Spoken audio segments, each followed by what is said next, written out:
5 August আনুষ্ঠানিক উদ্বোধন হলেও এখনও কোনো জনবল নিয়োগ হয়নি জুলাই গণঅভ্যুত্থান স্মৃতি জাদুঘরে। বর্তমানে স্বেচ্ছাসেবকদের অংশগ্রহণেই চলছে এর কার্যক্রম। এমন অবস্থায় দ্রুত ধাপে ধাপে নিয়োগ প্রক্রিয়া শুরুর কথা জানিয়েছেন জাতীয় জাদুঘরের মহাপরিচালক তানজিম ওয়াহাব। তবে জনবল সংকটে জাদুঘরের ব্যবস্থাপনা এবং নিরাপত্তা নিয়ে শঙ্কা জানিয়েছেন সাবেক সংস্কৃতি উপদেষ্টা মোস্তফা সরওয়ার ফারুকী।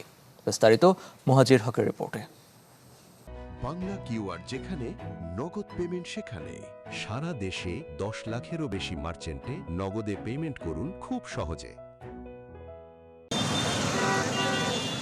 উদ্বোধনের পর থেকে জুলাই জাদুঘর ঘিরে আগ্রহের শেষ নেই ছাত্র জনতার। দূর দূরান্ত থেকে প্রতিদিনই আসছেন অসংখ্য মানুষ, কিন্তু এর ব্যবস্থাপনা ও নিরাপত্তা নিয়ে সামনে এসেছে নানা প্রশ্ন। 17 একর আয়তনের বিশাল জায়গার ওপর নির্মিত এই জাদুঘরের দুয়ার খুললেও এখানে জনবল নিয়োগ হয়নি একজনও। ফলে আপাতত অতিরিক্ত দায়িত্ব হিসাবে কাজ চালিয়ে নিচ্ছেন জাতীয় জাদুঘরের 35 জন কর্মকর্তা।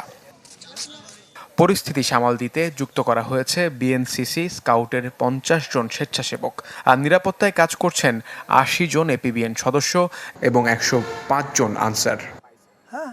এই অবস্থায় নিরাপত্তা প্রোটোকল ও ব্যবস্থাপনা নিয়ে শঙ্কা দেখছেন জুলাই জাদুঘরের অন্যতম কারিগর সাবেক সংস্কৃতি উপদেষ্টা মোস্তফা সরওয়ার ফারুকী।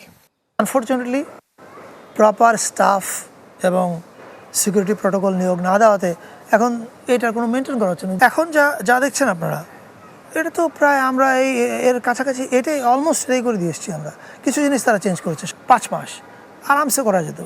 কে বা কারা এই সময়টা নষ্ট করেছে, এটা আমি মনে করি মাননীয় প্রধানমন্ত্রীর দপ্তর এটা চেক করা উচিত। ফারুকী জানান, তার দায়িত্ব পালনের সময় জুলাই জাদুঘরে ঘটেছিল তথ্য চুরি ও বিস্ফোরক আতঙ্কের ঘটনা।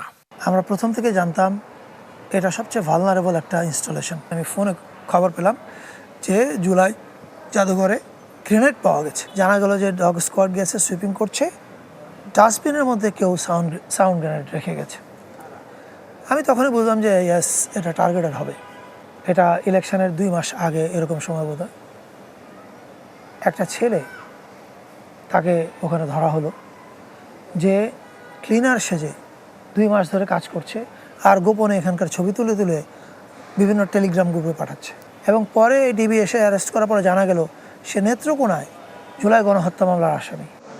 জাতীয় জাদুঘরের মহাপরিচালক বলছেন, চলতি মাসেই শুরু হবে জুলাই জাদুঘরের জনবল নিয়োগ। ধাপে ধাপে যুক্ত হবে 107 জন, এছাড়া আউটসোর্সিং করা হবে 82 জন। নিরাপত্তা আমাদের জন্য সবচেয়ে বড় কনসার্ন। এই জাদুঘরটা কিন্তু স্বায়ত্তশাসিত জাদুঘর, এটা কিন্তু জাতীয় জাদুঘরের কোনো শাখা জাদুঘর নয়। এখানে আসলে পূর্ণ নজরদারি আছে। আমাদের যে লোকবল একটু কম, সেই বিষয়ে আমরা আমাদের অ্যালার্টটা জানিয়েছি এবং আমরা খুব দ্রুত আমরা বলছি যে এখানে খুব ভালো কিছু পদক্ষেপ নেওয়া হবে। জুলাই জাদুঘরের নিরাপত্তায় দৈনিক কাজ করছেন অন্তত 40 জন পুলিশ সদস্য। প্রতিষ্ঠানটি কেপিআই-ভুক্ত হয় এর নিরাপত্তা আরও জোরদার করতে চায় জাদুঘর কর্তৃপক্ষ।